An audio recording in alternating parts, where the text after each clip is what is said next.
People. Que pasa, suck, say what they do. Now the first thing that is popping in the news is an update about an incident or a couple of incidents that occurred in Brooklyn, New York to be specific, where it is said that a top man, and he is from a place called Cloverleaf Road we are speaking about in Kingston Central, and his name is Little Danny, government name Danny Nash. Now based on the information, it is said that Danny Nash was conned up in a party. He was flossing, he was partying, and the people roll upon him, blaze up the place. He was gasping for breath. There is a video that is circulating and a video that I did on my other channel, Jamaica Dancehall Source. I'll be pinning the link to that channel and that video in the description of this video. So therefore you can check it out. There is a voice note and the video in that video. Now people, based on the information, it is said that at least 5 persons were conned up. 2 of them did not make it. And this is the same hit, 2 separate incidents. So people, like I said, I played the audio and the video in my other channel or on my other channel. This is a separate incident, and people understand that this is YouTube, so therefore you cannot put up anything that is too graphic. However, I will play the edited version or the audio. So people, take a listen, take a look to the separate incident or the incident that is connected to the second incident, and then I'll give my piece.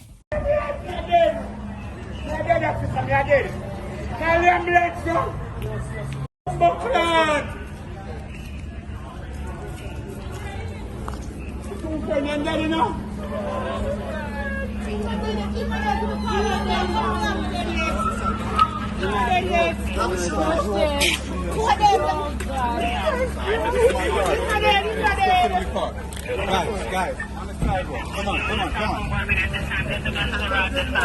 Should have gone that way a long time.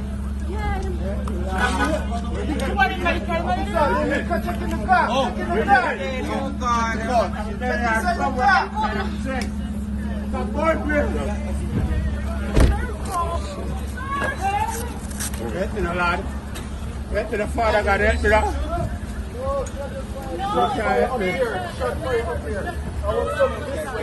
He was reversing. He shot Sir.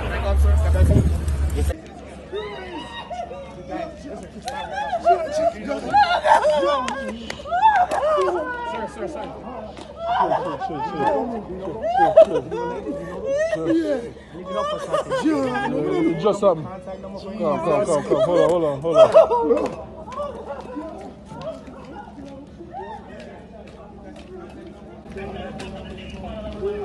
Yeah, then just body 2 men come from a party, you know, and carry you. I'm try to save that one,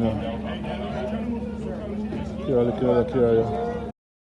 Now people, like I said, there are 3 incidents that are allegedly connected to this. The one as it pertains to Little Danny. Little Danny, you could hear him in the video, and his girlfriend or his friends, they were trying to give him mouth-to-mouth. They were trying to give him some sort of mouth-to-mouth resuscitation. However, people, he did not make it. He was gasping for breath. He was hit somewhere in the neck because all I am neck did red up. And they tried, and they called the popo, they called the paramedics emergency vehicle. They took him to the place of recovery. However, he did not make it. Second incident, which is the video or the audio that you're listening to right now, it is said that at least 3 persons was in this car, and people, the first man that you heard on the ground, you hear him bawling out for Father God, you hear him bawl out for help. Now people, isn't it kind of ironic? And people, the truth and the fact is that this is my disclaimer. I am not saying that all of these persons that are involved in these incidents are guilty or they have any sorts of gang affiliation. However, the truth and the fact is that whenever you are linked with any sorts of criminal elements, you are around, you are in their company. If them can't catch Quaco, them are going to catch him shot. And even if you're in the company of Quaco, you are going to become a victim. So therefore, you know the rules, the laws, and the regulation. Show me your company, and I'll show you who you are. Now, people, based on the information, it is said that this is going on because of some gang feud between the dark side and also the genocide. Little Danny being the leader of one of those gang, And basically it is said that the hit or the feud that he has is with a person that is called Sham Brown. People, I don't know this person. I don't know if this information is correct. However, people, based on the information, it is said that in Franklin Town, a couple hours after, a person was hit, and that person's name was Marky. Allegedly, this is some sort of retaliation or reprisal for what took place in Brooklyn. People, I cannot verify or validate. I am just saying that whatever the street is saying. If you know any better, let me know in the comment section. So people, I am going to let you hear the reaction of Marky's family or friend when he got conned up. So people, take a listen, take a look, and then I'll give my piece.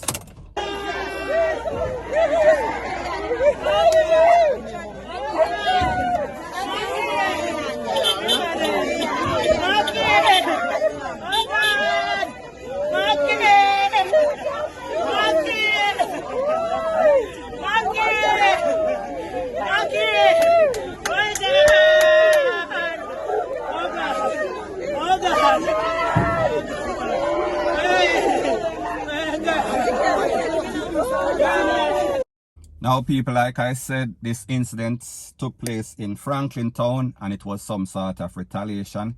Cannot verify or validate if it is true.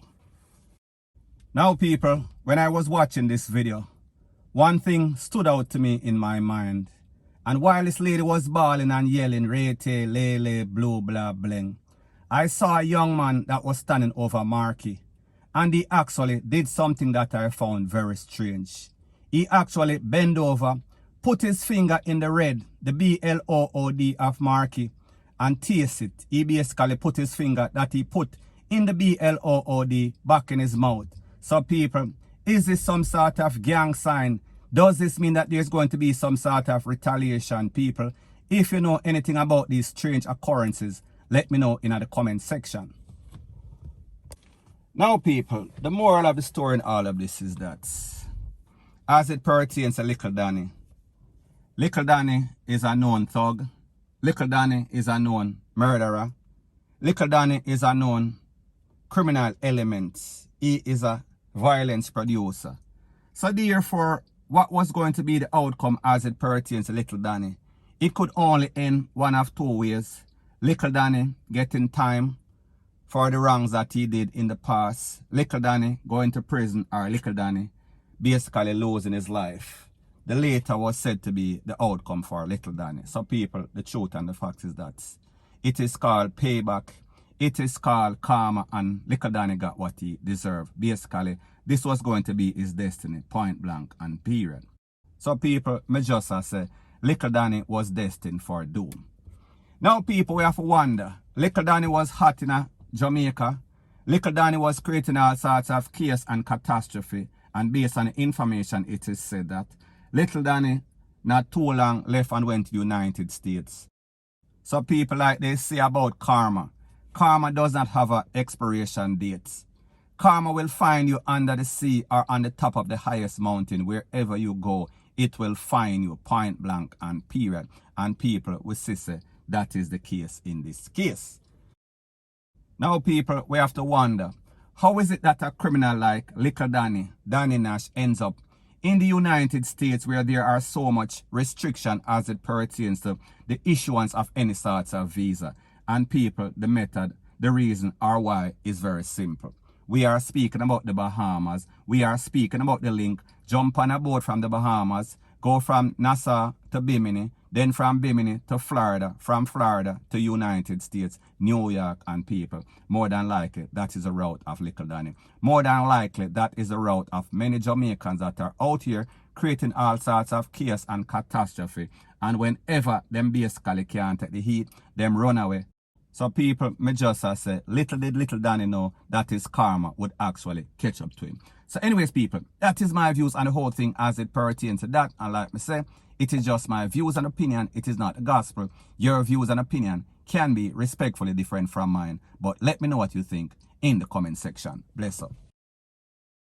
Now, before I move to the next part of my video, please subscribe to my next channel. It is called Jamaica Dancehall Source, and I'll be pinning the link to that channel in the description of this video. Also, please subscribe to this channel. And when you subscribe, please press the notification bell or icon and also press all in the option. Now, the next thing that is popping is that we see that one of Jamaica's most wanted, and his name is Brian Jackson. He was found DEAD in his jail cell last night. Now, based on the information, it is said that Mr. Jackson, he was taken into custody in June of 2021. And before he was arrested, he was wanted in Clarendon for all sorts of gun crimes and at least a triple murder. Based on the information, it is said that one of the officers working detail at the Popo station, he went to the cell and they found Mr. Jackson unresponsive. So they took him to the place of recovery. However, people, too late was the call. Now, people, when we hear stuff like this, we have to ask the question, how is it that so many criminals, so many murderers are found DEAD in the Popo station, when there should have been all sorts of protocols, all sorts of security measures taken, safety measures taken, so that these inmates could not harm themselves or the inmates would not get harmed by other inmates or even worse by the Popo. As in, some sort of camera system, some sort of CCTV system. So people, we have to ask the question, how did this man lose his life? Was it A, SUICIDE? Was he taken out by other inmates or was he taken out by the Popo? People, those are questions that are very important. Now, people, based on the information, it is said that Indicom is investigating the circumstance that led to this man losing his life. Now, people, the truth and the fact is that as an average, regular, tax-paying citizen, concerned citizen of Jamaica, whenever somebody loses their life, that is a criminal element, that is a crime producer, that is a known murderer, a known gunman, we don't really feel any sorts of emotion, because the truth and the fact is that whichever way that we can get rid of them. However, people, it shows you the negligence and irresponsible attitude of these Popo in Jamaica. Because the truth and the fact is that we see the other day, them trim one Rasta girl and basically them say, them trim the lady because of security or safety protocols. However, people, in this case, this man was wanted. This man was said to be in some sort of cell with other prisoners and he was found DEAD. So people, the question that I have to ask is this. Wasn't other criminals or other prisoners in the cell that saw exactly what was going on? Wouldn't the Popo have heard any sorts of squabble within the jail cell if two prisoners or a couple of prisoners basically kick off? People may just say something sounds very suspicious. However, people, like most incidents that occur as it pertains in these Popo stations, these lockup, more than likely it is going to be swept under the rug. And we are going to see the corruption of Jamaica as it pertains to the justice system come into play once more. We are speaking about just another case under the rug, point blank and period. So anyways, people, that is my views on the whole thing as it pertains to that. And like I say, it is just my views and opinion. It is not the gospel. Your views and opinion can be respectfully different from mine. But let me know what you think in the comment section. Bless up.